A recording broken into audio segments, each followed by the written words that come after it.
ಕೊಡುಗೇನಹಳ್ಳಿಯಲ್ಲಿ ಶಿವರಾತ್ರಿ ಸಂಭ್ರಮ. ಶ್ರದ್ಧಾ ಭಕ್ತಿಯಿಂದ ಶಿವರಾತ್ರಿ ಆಚರಣೆ.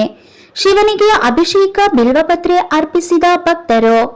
ಹೌದು, ಶಿವನನ್ನು ಆರಾಧಿಸುವ ಹಾಗೂ ಉಪವಾಸ ವ್ರತದ ಪವಿತ್ರ ಹಬ್ಬವಾದ ಮಹಾಶಿವರಾತ್ರಿಯನ್ನು ಅತ್ಯಂತ ಶ್ರದ್ಧಾ ಭಕ್ತಿಯಿಂದ ಆಚರಿಸಲಾಯಿತು.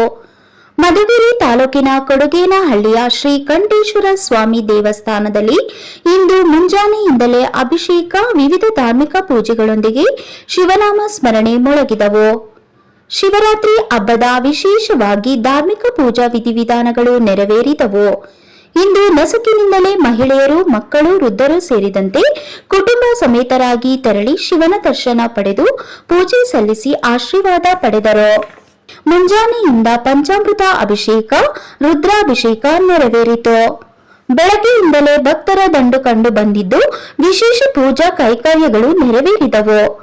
ಭಕ್ತರು ಸರದಿ ಸಾಲಿನಲ್ಲಿ ನಿಂತು ಶ್ರೀ ಸ್ವಾಮಿಯ ದರ್ಶನ ಪಡೆದು ವಿಶೇಷ ಪೂಜೆ ಸಲ್ಲಿಸಿ ಪುನೀತರಾದರು. ಶಿವಲಿಂಗಕ್ಕೆ ಭಕ್ತಾದಿಗಳು ಮುಂಜಾನೆಯಿಂದಲೇ ಹಾಲಿನ ಅಭಿಷೇಕ ಮಾಡಿ ಪೂಜೆ ಸಲ್ಲಿಸಿ ಭಕ್ತಿ ಸಮರ್ಪಿಸಿದರು. ಮುಂಜಾನೆಯಿಂದಲೇ ನಗರದ ಎಲ್ಲಾ ದೇವಾಲಯಗಳಲ್ಲಿ ಮಹಾಶಿವರಾತ್ರಿ ಪ್ರಯುಕ್ತ ಭಕ್ತಾದಿಗಳಿಂದ ಶಿವನಾಮ ಸ್ಮರಣೆ, ಭಜನೆಗಳು ಮೊಳಗಿದವು. ರಾತ್ರಿ ಶಿವನ ದೇವಾಲಯಗಳಲ್ಲಿ ಭಜನೆ, ಹರಿಕಥೆ, ದೇವರ ನಾಮಗಳು ನಡೆದವು.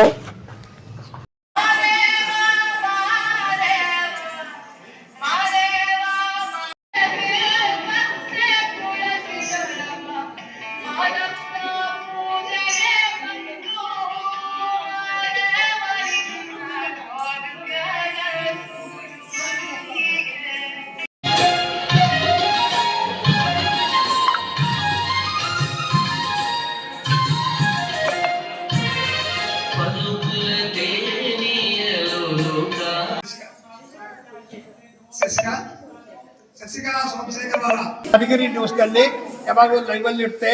ದಯವಿಟ್ಟು ಎಲ್ಲರೂ ಈ ಚಾನಲ್, ಈ ನೃತ್ಯ ಪ್ರದರ್ಶನ, ಈ ದೇವಸ್ಥಾನದಲ್ಲಿ ಇರೋದು ನಡ್ತಕ್ಕಂಥ ಬೆಳಗ್ಗೆಯಿಂದ ಅಭಿಷೇಕಗಳು, ಗಿರಿಜಾ ಕಲ್ಯಾಣ ಮಹೋತ್ಸವ, ಈ ನೃತ್ಯ ಪ್ರದರ್ಶನಗಳು ಎಲ್ಲ ಆಮೇಲೆ ಲೈವಲ್ಲಿ ಪ್ರಸಾರ ಆಗುತ್ತದೆ. యూట్యూబ్ ಬರ್ತಾ యూట్యూబಲ್ಲಿ మధుగిరి న్యూస్ అమ్మ మీరు కూడా చూడొచ్చు. యూట్యూబ్లో మధుగిరి న్యూస్లో లైవ్లో ఉంటుంది. మీరు ఎక్కడైనా అందరూ చూసుకోవచ్చు. ಇದು ಪಾಪ ಇವರು ಅನ್ಎಕ್ಸ್ಪೆಕ್ಟೆಡ್ ಬಂದರು. ಮಧುಗಿರಿ ನ್ಯೂಸ್ ನಾನು ಕರೆಸೇ ಇಲ್ಲ, ಅವರದ್ದು ಅವರೇ ಬಂದು ಸ್ವಾಮಿ ಈಗ ಮಾಡ್ಕೊಡ್ತೀವಿ ಬಂದರು. ಏನೋ ಭಗವಂತ ಪ್ರೇರಣೆಯಿಂದ ಇವ್ರು ಬಂದಿದ್ದಕ್ಕೂ ನೀವು ಬಂದಿದ್ದಕ್ಕೂ ನಮಗೆ ತುಂಬ ಸಂತೋಷ ಆಯಿತು. ನಿಮಗೂ ಧನ್ಯವಾದಗಳು. ಆ ಶ್ರೀಕಂಠೇಶ್ವರ ಸ್ವಾಮಿ ನಿಮಗೂ ಒಳ್ಳೇದು ಮಾಡಲಿ ಎಂದು ಆಶೀರ್ವಾದ ಮಾಡ್ತು. ಸ್ವಾಮಿ ಒಳ್ಳೇದಾಗಲಪ್ಪ. ನಡ್ತಕ್ಕಂಥ ಕಾರ್ಯಕ್ರಮಗಳಲ್ಲಿ ಈ ಮನೋರಂಜನಾ ಕಾರ್ಯಕ್ರಮದಲ್ಲಿ ನಿನ್ನೆ ಬೇರೆಯವರು ಪ್ರೋಗ್ರಾಮ್ ಇತ್ತು. ಅವರ ಅನ್ಎಕ್ಸ್ಪೆಕ್ಟೆಡ್ ಪ್ರೋಗ್ರಾಮು ಕ್ಯಾನ್ಸಲ್ ಆಗೋದ್ರಿಂದ ಈಗ ನಾವು ಇದೊಂದು ಬೇಡಿಕೊಂಡರೆ ಪಾಪ ಅವರು ಸಹಕರಣೆ ಕೊಟ್ಟು ಬಂದು ಈ ದೇವಸ್ಥಾನದಲ್ಲಿ ಅವರು ಕಾರ್ಯಕ್ರಮ ನಡೆಸ್ಕೊಟ್ಟಿದ್ದಕ್ಕೂ ನಮಗೂ ನಮ್ಮ ಜನತೆಗೂ ಆ ದೇವರ ಆಶೀರ್ವಾದ ಅವ್ರಿಗೂ ಒಳ್ಳೆಯದಾಗಿ ಜನರು ಎಲ್ಲ ಸಂತೋಷಭರಿತರಾಗಿದ್ದಾರೆ. ಹೀಗೆ ಪ್ರತಿ ವರ್ಷವೂ ಏನೋ ಒಂದು ಪ್ರೋಗ್ರಾಮ್ನಲ್ಲಿ ದೇವಸ್ಥಾನದಲ್ಲಿ ನಡೆಯಕ್ಕೆ ಏರ್ಪಾಡು ಮಾಡ್ತಾ ಇರ್ತೀವಿ. ದಯವಿಟ್ಟು ಎಲ್ಲರೂ ಸಹಕಾರ ಕೊಡ್ರಿ. ದೇವರು ಭಗವಂತ ಈ ಗ್ರೂಪ್ಗೆಲ್ಲ ಒಳ್ಳೇದಾಗಲಿ ಎಂದು ಆಶೀರ್ವಾದ ಮಾಡಿ ಇದು ಮಾಡ್ತಾ ఇట్లా కూచిపూడి నృత్యాలయంలో ఇట్లా డ్యాన్స్ ఇన్స్టిట్యూట్ రన్ చేస్తున్నాను. ఇట్లా స్వామివారి కూతురు పావని అమ్మగారు అనుకోకుండా నిన్న నైట్ కాల్ చేసి ఇలా నృత్య ప్రదర్శన కావాలని అడగడంతో సరే అని చెప్పి పొద్దున పిల్లలు పేరెంట్స్ ఎలాగో ఒప్పుకోవడం వల్ల ఈ 10 మంది పిల్లలు మాత్రమే తీసుకురాగలిగాను. కానీ అంత అన్ఎక్స్పెక్టెడ్గా వచ్చినా కూడా ఇక్కడికి వచ్చినందుకు పిల్లలకు కానీ నాకు కానీ ఇంత ప్రోత్సాహంతో, పిల్లలకు మరింత ఉత్సాహంతో వాళ్ళు ఇచ్చిన బహుమతులు పిల్లలు చాలా హ్యాపీగా స్వీకరించారు. అందుకు స్వామి గారికి చాలా చాలా ధన్యవాదాలు. హ్యాపీ కదా పిల్లలు? Thank you so much Swamy.